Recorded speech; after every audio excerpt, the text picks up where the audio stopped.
Welcome back to another technical video. Today we'll be going through your question, answering it, and hopefully finding that solution that you need. Guys, remember to stay just a little bit crazy like me, and hopefully you find that resolution you need. Anyway, let's continue on.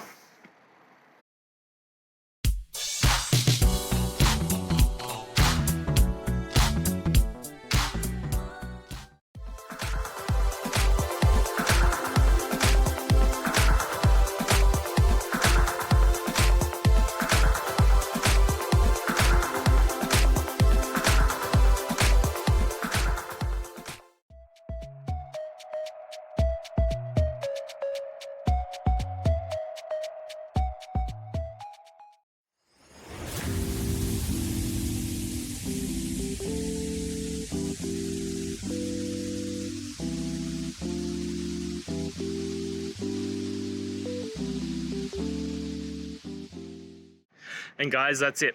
I hope this video has helped you and get you through to that resolution you needed. If it did, please, I'd appreciate it if you hit subscribe. Now, until the next time that you need technical help, I hope you have a good one. Cheers.